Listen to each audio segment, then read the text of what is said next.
This podcast is sponsored by Bigger Brains, online training that won't bore you to tears.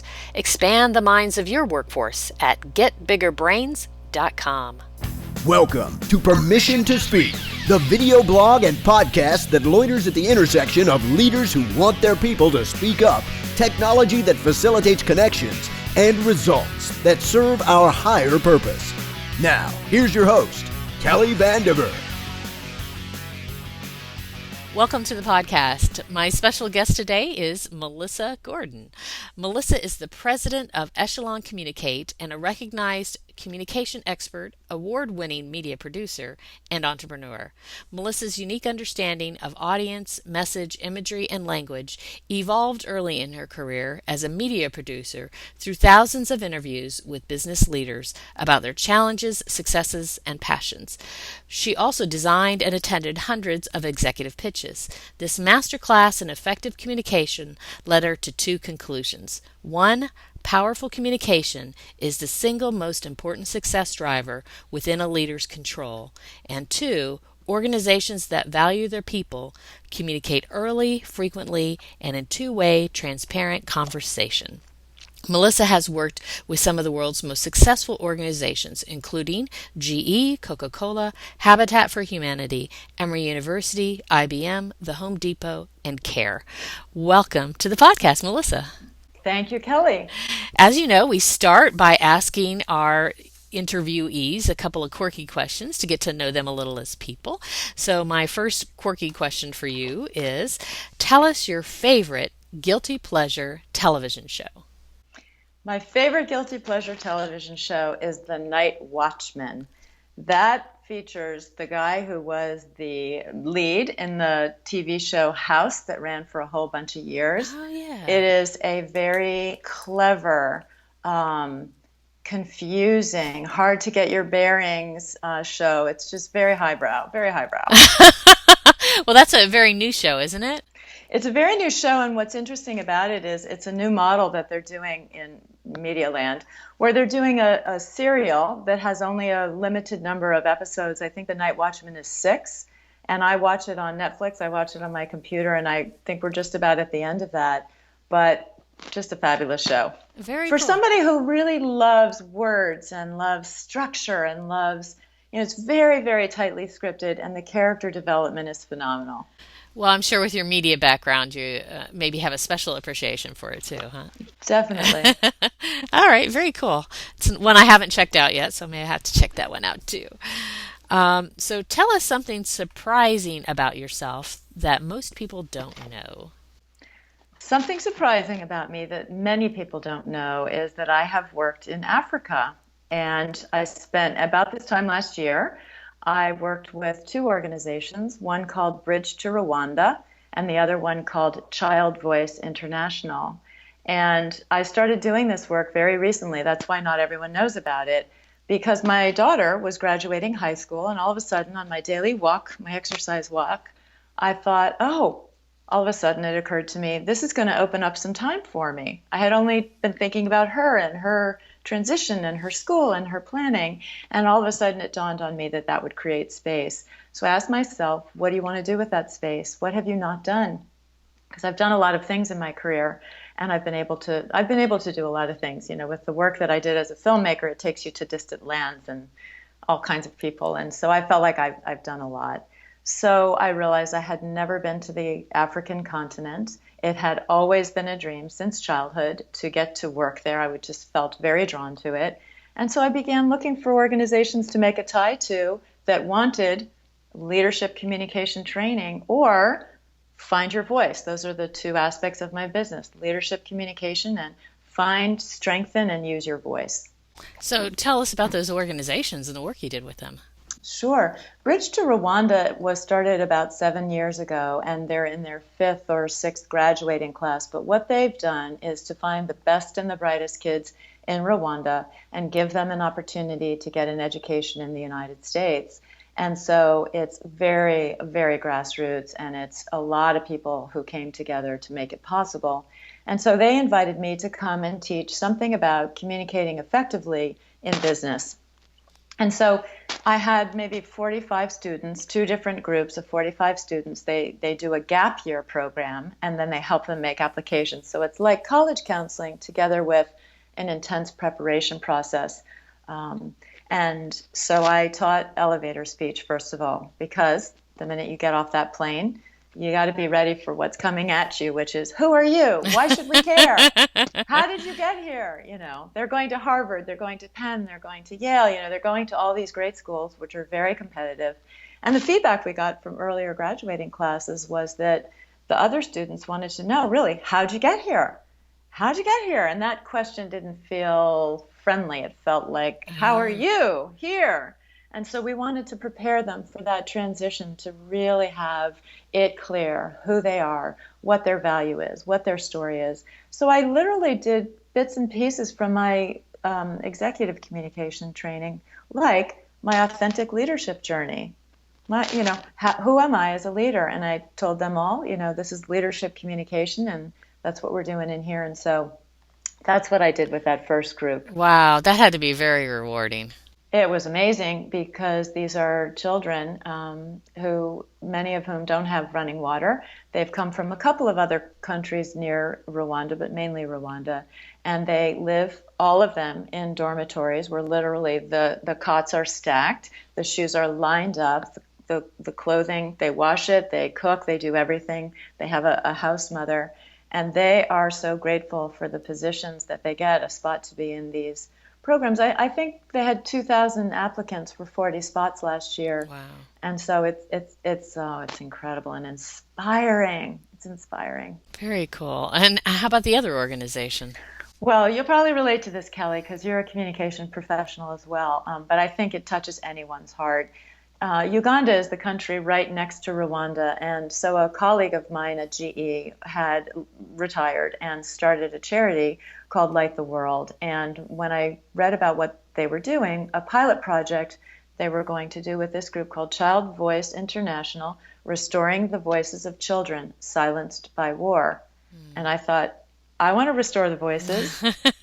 I want to restore the voices. And so I looked into it, and what I learned is that the young people there are child mothers, most of whom have been in captivity in some way, many stolen from their villages very young, taken to the bush to, be the property essentially of whatever commander is in charge. So they were teenagers with little kids. And so this organization out of New Hampshire had bought some land. They were teaching them very practical skills like how to do hair and how to do catering and things like that. And I just was captivated by it.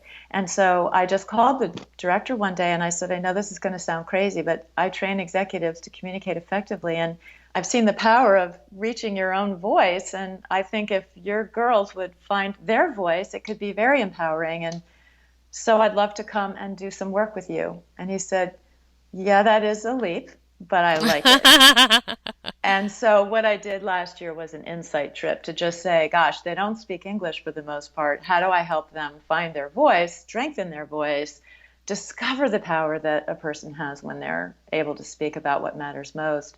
And so I'm in the process of figuring that out. But I went last year by myself and stayed in a mud hut that one of the girls was kind enough to share with me, and drank gray water and ate something that kind of looks like grits, kind of like a really gelatinous version of grits. Wow. And beans. That was it for the whole 10 days. Beans and this gelatinous grits thing. And so that's what I'm doing in Uganda. Wow, that is fascinating. Okay, I can hardly wait to hear the rest of the stories as they amass over the years. Very cool. Very cool. All right. And now for something a little more serious, transitioning into our content for today. So what is your story? What happened in your life that you got to a place where that you cared that leaders got to have their voice and that organizations were serving their higher purpose? I was a filmmaker in my chapter 1 career. I'm in my chapter 2 career now, and I was so struck over the years by what would happen to the interviewees when I threw them a question that had more to do with what they care about, what they're invested in, what they're passionate about. And early on as a junior producer, I just would ask the questions that I was given. And then as I evolved more and more, I became the one who interviewed the CEO, the senior, whatever. And so a couple of things are happening. One is you're interviewing Muhtar Kent from Coca-Cola or Jeff Immelt from GE, and you only have so much time. And then they have a lot of handlers around them that are protecting the message. And so what I learned after some really tough edit sessions where, gosh, you did this interview and you did it according to the script, but you're sitting there editing this footage and it's just dull and the person is just very rote and you can tell they've practiced, and so they just deliver the message. And it'd be my job to make, a film that brought it to life. And so I gained confidence over time and sticking a few questions in there like, gosh, how do you explain that to your grandchildren? You say grandchildren and their eyes would light up and they would get, really excited. Or I'd say, what's important about this? What legacy will this leave? And it would be a product reveal and you'd be thinking, legacy? We just figured out this, Coca-Cola Zero. Like we just started. What do you mean? But what I learned is that everybody is motivated by a sense of purpose, or they want to be aligned with their sense of purpose. So an organization has a purpose, individuals have a purpose, and boy, when those two things come together, that is one powerful opportunity for somebody to make a difference, and also for people to just enjoy phenomenal job satisfaction. Absolutely. So you got to see that. Well, what I saw is that I wanted to do work that brought that connection closer and made it usable. So from the film work, then doing workshops with big organizations to define purpose is the pattern of chapter 1 career to chapter 2 career. To say, where are we going? Why do we want to be there? And then how will we get there? So I think we have 3 big questions that every leader needs to be able to answer. Where are we going? That's going to be vision. Mission, we call it destination. Why do we want to be there? That's the purpose question. And then how will we get there is the strategy question. And those 3 things we call strategy communication because they're so important to people being able to deliver on the goals. Very good. So those are the 3 things that you talk about with the folks that you work with. How do you get them? How do you get them there? Is it pretty easy for them to answer those questions, or? That just makes me smile because I've done this kind of work all over the world. And, sometimes the senior HR person sent the executive and his team or her team to the session with me, and they get there and I have to write a purpose statement. I have, $4 billion business to run here. And you want me to, can the communicator write that, or can we get the agency to write that? And I explain that really it's not so much about the output. So the work that I do is very much not about getting a copywriter in to do it. It's about the experience of having a conversation, a powerful conversation about what we really are up to and why it matters. So imagine if you say, what's our purpose, that some people will just go on autopilot and they'll say, well, our purpose is to drive shareholder value.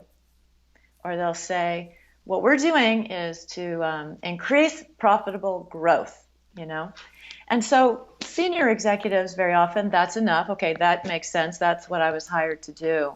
But when we get into slide down in the organization a little bit, that's not enough to get people to wake up every day and give their best work.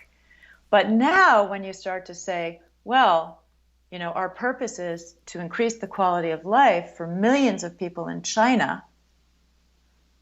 Now I start to get interested, especially if I'm a millennial. But I would say, really, we all care about that. We all want to do that. We all want to know that the work that I'm doing over here in this little corner is actually impacting our business goals and our sense of impact in the world. Very cool. And I heard you tell this story with GE. Would you mind sharing that with the audience? Because it really has inspired me in the work that I do with leaders. Well, it is this phenomenon that, there are big issues that a company like GE is doing. So executives at GE are tackling the tough stuff. How do we bring water? How do we bring power? How do we digitize a country? So they're really solving the toughest problems, the biggest problems. And so when I come in there with my purpose worksheet, it's sort of like, really? Well, it's obvious, we're increasing shareholder value, we're driving profitable growth, and that's what we were hired to do. And so what I found, one particular story just really stuck out with me because it takes a little while. And usually the executive at first might say, gosh, why do we have to do this? Isn't it sort of obvious? But then they start to say, you know what? These are really good questions, and I don't have the answers to them, and I should. These are good questions, and the design is to work in teams. And so they'll look at each other and say, what's our purpose? What do you think? So we exist to what? That's the key question that purpose is about. We exist to do what? Why are we here? What is the best that we have to give? What can we do that nobody else can do? In what ways are we uniquely created to do the work that we do? And boy, when you give that to people as an exercise to do, it's a little bit like being served an appetizer and you didn't know if you wanted one or not. And then it comes and you're like, wow, this is great. So amazing conversations would ensue. So kind of the light bulb will go off sometimes. And this particular individual raised his hand and said, gosh, is it kind of like this? And this individual worked in a remote area, a development area, and said, is it kind of like when the Prime Minister called us in the other day and said, gosh, I just want to thank you because when you guys showed up here, we had like 4 hours a day of electricity. And it's only 2 years later, and we have 20 hours of electricity. And I just want to thank you because thanks to you, our quality of life for our people is so much better. And so the fellow says, so is that the idea, Melissa, that our purpose is improving the quality of life for millions of people? And I say, boy, I want to come up and I want to go to work where you're working. And I think that most people who work under you would say, yes, I'm ready to go change lives. I'm ready to sit out there in the tower by myself all day long every day for, weeks on end in order to do that. And that feels more real and powerful to me than what feels more remote, which is increasing shareholder value. I want to do it. I have to do it. It's what makes it possible to do the work we do. But it really brings it to life when I feel like there's a person on the other end of it. There are families. And the thing is, when you bring electricity, the infant mortality rate improves. Hand washing means there's less diarrhea, less infectious diseases overall. Food gets cooked, and so before then, there's less chance to eat food that's free of bacteria, and so it's a huge impact. So being able to make a connection for somebody who's just even starting out their job to say like, wow, look at the impact that we've had. We have found that to be hugely motivating to people, to employees. And where that impacts is turnover. It impacts sick days. It impacts promotability. And so very often, especially we're seeing it with the millennials, they want meaning. They don't want to work somewhere that doesn't feel like this matters. Yeah, absolutely. So you inspired me, and in my workshops now, I ask leaders to talk about, the usual stuff when we're doing kind of the warm up for a 3-day class, tell us about your job, blah, blah, blah. But one of the other things I ask them is, what's the higher purpose of your organization? Why do you guys do what you do? And a lot of leaders struggle with that. They're like, I don't think we have a higher purpose. Do all organizations have a higher purpose? And for the manager that's struggling, how do they kind of get to there? I think it's so true, and it is. I experienced that leading these workshops. That initially it's sort of like, is this just like a communication exercise? And it's like, no, it's so fundamentally not one. That's why there's no copywriter in the room. And one of the groups that I did this with, it was so powerful. We did a destination statement. So where are you going? Why do you want to be there is the purpose statement. And then the strategy is, how will we get there? And so this one huge company, Fortune 100 company, created an enterprise map where they put all of these little teams, the senior executive, their senior HR person, and their communicator. That was the trio that worked on the work. They put all of that work up available for everyone in the organization to see, uncopywritten, fresh off the presses. And the idea was that let's bring this to everybody. Now we can have a conversation about it. And now we can also see for the first time who's working with who and whose purpose connects with whose. And gee, those are your strategies. And so instead of just having, a webinar phone call once a year when you announce the strategy, now it becomes a working day-to-day part of life. And I get to know you. If I'm a leader, I get to know you in my team so much more deeply because of the way you react to those materials. So first of all, it's co-creating it. Secondly, it's distributing it in a shared way, having conversation, a dynamic engagement with it, so it really becomes a piece of work that gets used. So how did they have those conversations? Was it electronic? How did those conversations take place? Initially, it doesn't help to have a statement. What helps is when the statement can be brought to life. So bringing it to life is a leadership communication skill. And in my company, we do a bunch of work. We've got 6 dimensions of leadership communication. We can get into that a little later if you want to. But this is the bring it to life component. So when I, as a leader, either get on a webinar or I get on a phone call or I create a video and I say, I've created something new, I want to bring that to you and I want engagement with you about it. This is what it means to me. We're asking them to be authentic, to be clear. They are influencers and we want to have that influence. We want that inspiration. And so they bring it to life and they use their physical and vocal energy. Those are the 6 dimensions of effective communication, the way that we see it. And so all the channels that are available, and there are so many now.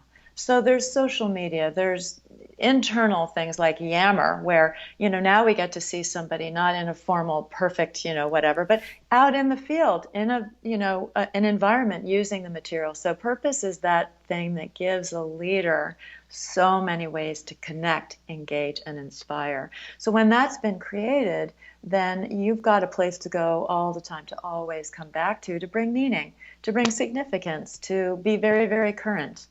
Have you had any leaders come back to you and tell you stories about what has happened with regards to when they get that engagement? I have, and what happens is I do a session over here and then I get a call from somewhere halfway around the world. In fact, I for one organization, I did some of this material at their China summit. And it's 2 things, right? So it's skill building. So once we've created the material, now I need to do some work on how I bring it to life. So how do I deliver it to people? And with confidentiality to clients, I want to be sensitive. Sure.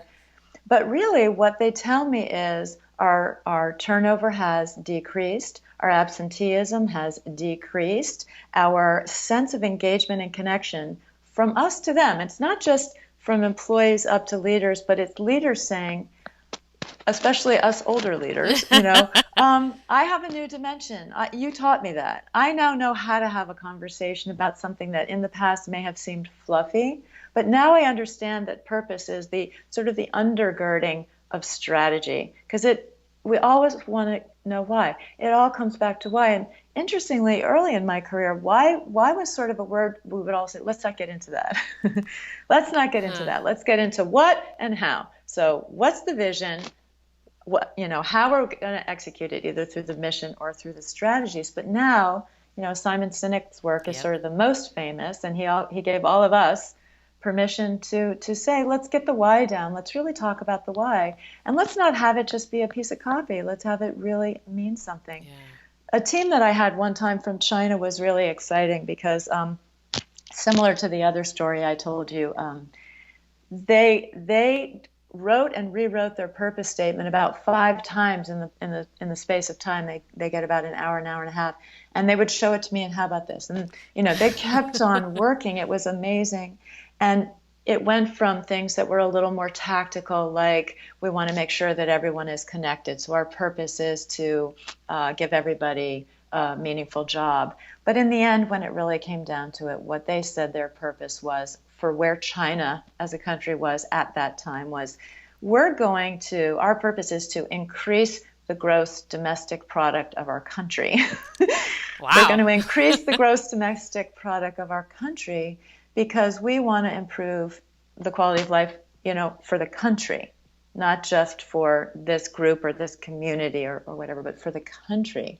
And so in that case, you understand that people have really started to dream big. And so now that expands their vision for the work that they're doing and takes it from here's what we do in our job every day to, wow, we could change the world this way. And you know what? The big companies, well, anybody can change the world, we've discovered, small companies and big, but the big companies, I've worked with Coca-Cola. They're in 244 countries. That's more countries than the United Nations. And so their capacity to do good where they are is vast. They've got the network. They've got the distribution. It's just huge. So a big company who decides that they want to change the gross domestic product of their country, is in a position to really move the needle. And so that's very exciting. Very cool. Very cool. Well, so for our leaders that are listening and like, okay, I'm not GE or I'm not an executive at GE, but maybe they're not sure of what the bigger vision is for their organization. What advice might you have for them? I think vision work is not easy. I've struggled with that with my own company, and I do these workshops, and so it's super important that we have a vision for the future. And I really do think that vision work starts with dreaming big and then getting others to join you and give their input. So the leader's job really is to articulate the vision, but they don't have to do it alone. So in one of my workshops, I love this little thing that we would do. They would create what we call a destination statement, which I really like this terminology because people get all wrapped around which is the mission, which is the vision, which is tactical, which is long term. But when we just say that the question is, where are we going? That's a destination. And in that destination is a vision. In that destination, it's our products, it's our culture, it's everything that we think is important and intrinsic to who we are. So first we have to start with the most important thing. So if you think that your people make the difference, like software companies, it's technology and then it's the people who create it or the people who distribute it. Then the vision has to include something about the people. What kind of people? In what time frame would those people be where they are? Is this global, do we think? Is this national? Is it domestic? So I think we have to answer the questions, and we have materials on how to do that, what those questions are, but really just saying, where do we want to go with this? What's possible? And it just, to not do it alone and to do it with others who have a piece of the story.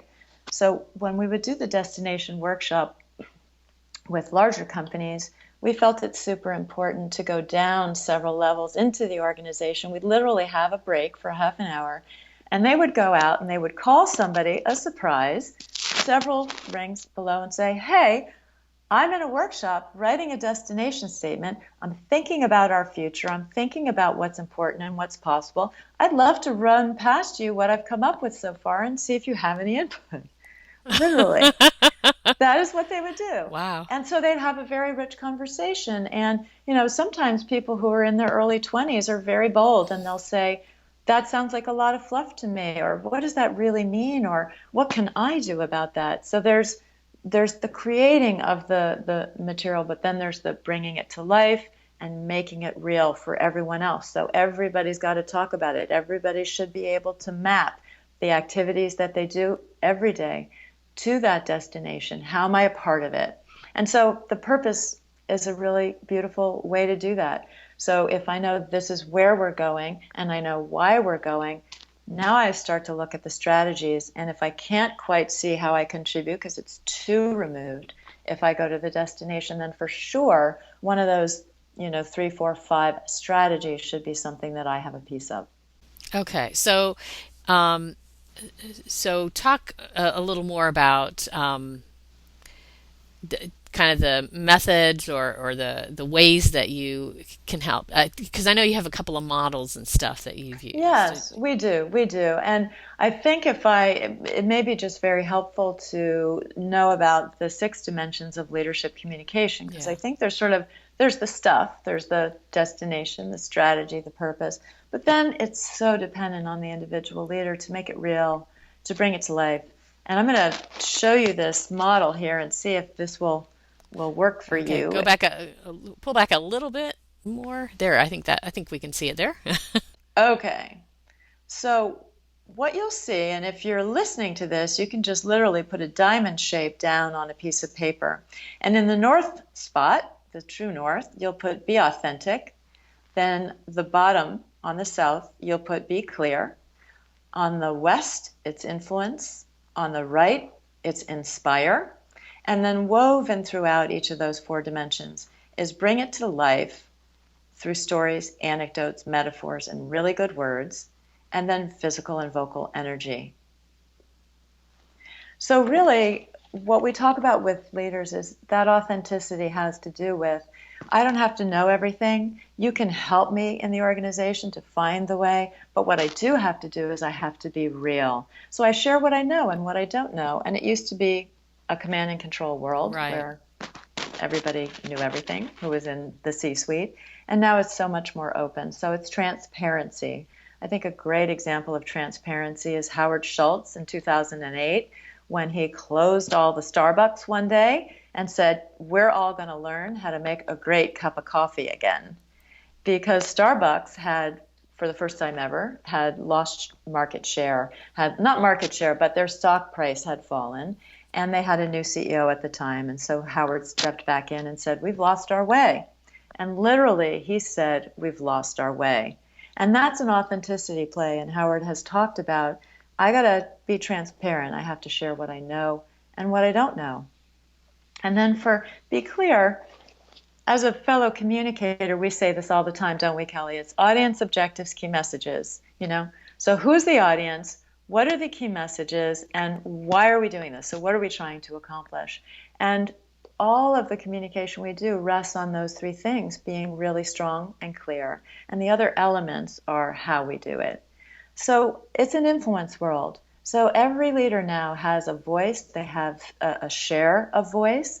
And being clear that your role is to influence. It isn't just to inform. So it's to influence. It's to drive somebody's point of view in a certain direction. And thinking about what actions and behaviors do I want to flow from my influence really makes it real. I like to say that the Gettysburg Address was written on the back of an envelope. So it couldn't be a lot, because it was just an envelope, but it was some very powerful words that really set so many things into motion. And so we don't need a lot of words. What we need is passionate words, thoughtful words, clear words. And that brings me to inspire, because a lot of company leaders, a founder of a startup, let's say, sometimes they're passionate in the beginning and then they have to run a business. And so they're just very busy and very intensely trying to grow the business, that they can lose some of that inspirational quality that comes from, I'm in love with this idea, I'm in love with this product, it is so exciting and amazing. And so we all have to figure out what inspires me now, what inspires me today. And so first of all, we want to be inspired. So our people are an awesome source of inspiration. What they do inspires us. But then it's the inspiration coming back. And I think that young executives and founders, young entrepreneurs, have no idea how important they are to their employees, that their employees are watching everything they do and taking information from it. And in this 24/7 transparent world that we live in, where, having an ice cream cone on Saturday with your dog is, online for everyone to see, we have opportunities to inspire all the time, and who we are is as important as what we say. And so our people really want to have a connection with us. They want that very personal connection. So I think the 6 dimensions of Speak Like You Mean It, that's what we call it, it's the Speak Like You Mean It framework, are just all about being that real authentic person, being very clear on what you have to say, knowing you're an influencer, embracing that and providing that content, always inspiring and being inspired as a two-way street. And then knowing that our physical and vocal energy is part of it.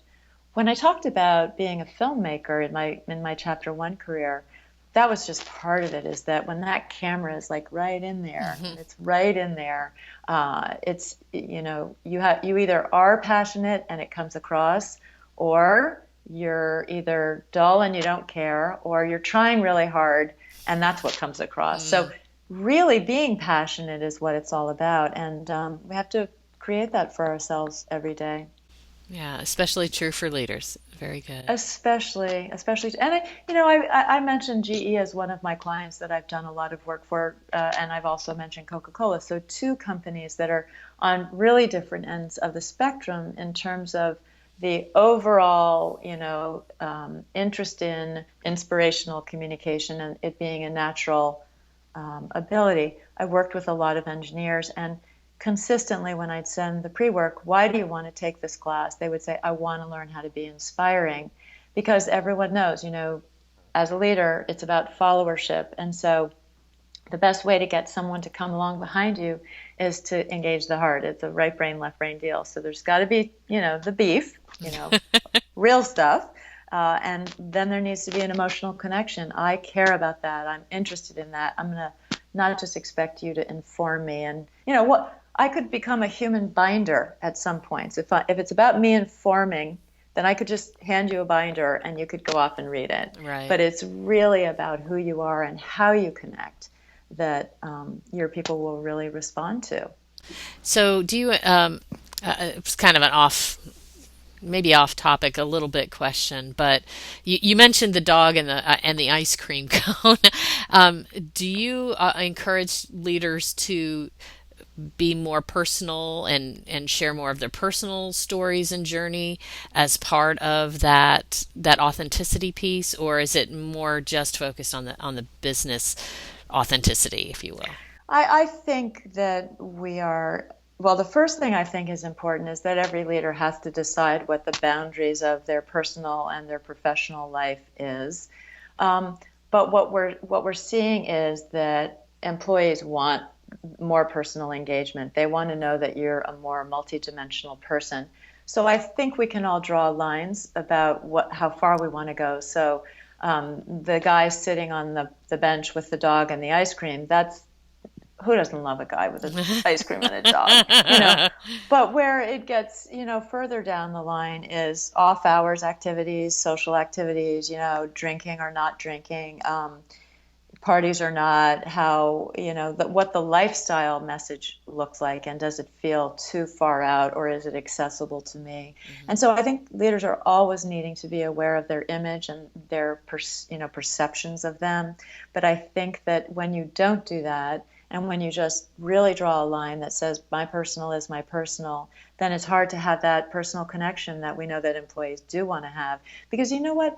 I think employees want to see how to do life, not just how to grow a business, but show me how to be a business person with a rich, full, phenomenal, great life too. Yeah. So it's that view of the people that I work for. I want them to have character. I want to admire them. I want to feel like they're really going somewhere, and to be a part of that. I want to be a part of that. So I'm for more dimensionality, and for every individual leader to be aware of their image and to draw their own lines, but to remember that, boys, you know what?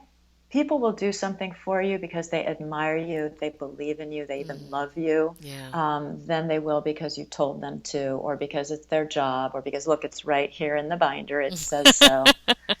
Influence Nice. is so much more about relationship now than it is about data. Data is important, but data in the hands of somebody who can tell a story, can turn it into a meaningful story that sticks with others, way more powerful. And that's about the individual skills and about the relationship. Beautifully said. Lovely. I love that.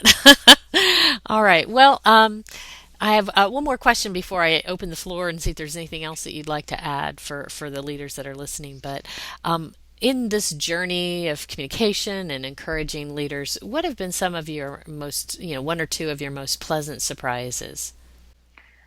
I do think that as a filmmaker, I interviewed, thousands of people, and I'm not that old, but I mean, how it could be that I interviewed thousands of people is sometimes you're doing a leadership team a day or a handful of days, but sometimes you're doing sort of man on the street, where you're doing, quips from 20, 30, 40 people in a day, and you're just going boom, boom, boom, boom. So I've interviewed a lot of people, and I think that what I found is that was really rewarding. When I first started out, there were not so many women in the executive ranks, and I would take a special interest in really, wanting them to shine, because I observed that there was sometimes more concern and consideration, and some of the men would come in and they'd be like, all right, let's get this. I got 10 minutes, like that. Whereas the women would come in and, is this okay? And is this what you're looking for? And like that. And so I started to say, I am the best friend that you just met. I promise you, this is going to be a great experience and you're going to look so good. And so the films we made were, so they did look good and they were lit and they looked like commercials. They were beautiful. And so I'd get an email or I'd get a call later and they'd say, you made me look so good. I was so proud of that film. I showed it to my husband. I showed it to my children. And that's part of what really helped me to identify the kind of work that I wanted to be in, because I think that when you really authentically find your voice and you're talking about things that really matter to you, it's so much more powerful than being very actor-like and very practiced. And I do think that, the process is certainly to polish, but it's really important to get your message down. Get your message down. Let's get the story straight, and then we'll worry about how you stand and how you don't slouch and you don't mumble and those kinds of things. Right. Yeah. Very cool. So before we sign off, what advice might you have that we haven't talked about that you think might help the audiences there? Well, I'd love to give one example about purpose at operationalizing purpose is what I call it, because it isn't just, we all feel proud, we all feel good that we're having world impact. You got to organize your business to deliver on the purpose. So I think that Southwest Airlines is a great example. And Southwest their tagline is, you are now free to move about the country. You're now free to move about the country. So the kinds of things that bring, how you figure out what your purpose is, these are the kinds of things that you're looking for. Serving underserved populations, creating a product that changes the game. The iPhone is a good example of that. Fighting for a noble cause, breast cancer. You might see the pink ribbon in some initiatives. Seeing things that others can't see. And then enlightening and empowering. And I would say that what Southwest did was created a product that changed the game. So they have this low-cost airline, and every bit about how it's set up delivers on this idea of a new product. Well, it's an airline, but it's a new product. And they saw what others can't see. So Herb Kelleher, I think 1971, he saw an opportunity because flying was an elitist thing. Only the elite could fly. And so there were 15% of the population flying. So he created a new model which basically said simplicity equals speed and low cost. Speed and low cost. So now 85% of the population have flown. They are the most flyingest airline. The most flying it. They're in the air 11.5 hours a day. This is as of last year. 11.5 hours a day versus 8.6 hours for the other airlines. So they are the most in the air airline. The central idea that they're delivering on, the purpose is, we are giving people the freedom to fly. We are giving people the freedom to fly. So how they operationalize it is, yes, they're in the air more than any other airline. Speed and low cost in part comes from the fact that their fleet is 737. So now we know how to do everything that we're doing very quickly because we don't have a whole bunch of different airplanes to manage and learn. And then personal freedom, it's a huge marketing message. You don't have to pay for your bags. You can just come and get in line. You can pick up and go, and it's low cost. So that idea that our purpose is to give people the freedom to fly so that it isn't just the elite who get to do it, organizes the way that everyone works together in a very profound way so that we're really able to deliver on a tagline, a promise to our people that says, you are now free to move about the country. So I think that's an example of how one organization lives out their purpose. Very good, very good. And you listed off several things to ask yourself. Game changer. Can you go through that list again? Because I thought that was really powerful. I sure can. And also, Kelly, if any of that is of interest to your people, and we want to post something, or if you want to email me, I'd be glad to share it.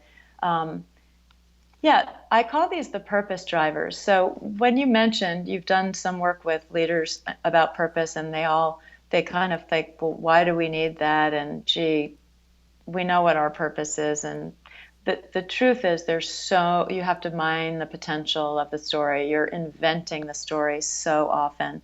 And it starts with looking at what you're uniquely created to do and the impact that you're having. So I ask them to look at these 5 areas: serving underserved populations, creating products that change the game or create a new paradigm. We all didn't know we needed portable music until Apple told us we did. Um, Fighting for noble causes. So one of the things I love about Coca-Cola, I was working at Coca-Cola on a contract for a year, sitting in there in an office every day, when they made the decision that they were going to adopt water as their social responsibility focus. And, it makes so much sense because Yeah. they're in the beverage business, Right, right? right, So, right. a noble cause is bringing fresh water to people.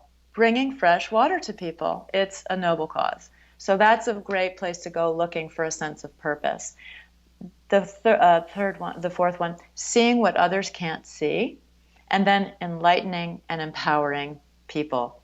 So seeing what others can't see. Herb Kelleher at Southwest saw an opportunity that others didn't see, and that was to make this somehow, gosh, how can we make this cheap enough that more people can do it? That took a lot of creativity and ingenuity and a lot of hard decisions, right? So I think, and then the other thing is they created a paradigm shift that now we're all going to stand there and, get in line and jostle for a spot. And there's just no other airline who does it that way. So they Right. created a new paradigm. Very cool. Well, thank you, Melissa, Yeah. so much for sharing your wisdom with us. It was as wonderful as I imagined it would be. Well, thank you for having me. It's my pleasure. All right. And again, thanks for joining us, and so glad to have you. Thank you. This podcast was brought to you by Bigger Brains, online training that won't bore you to tears. Expand the minds of your workforce at getbiggerbrains.com.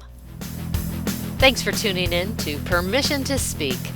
If you want to increase collaboration and innovation in your organization, check out more resources available at speakingpractically.com or give me a call, Kelly Vandever, at 770-597-1108.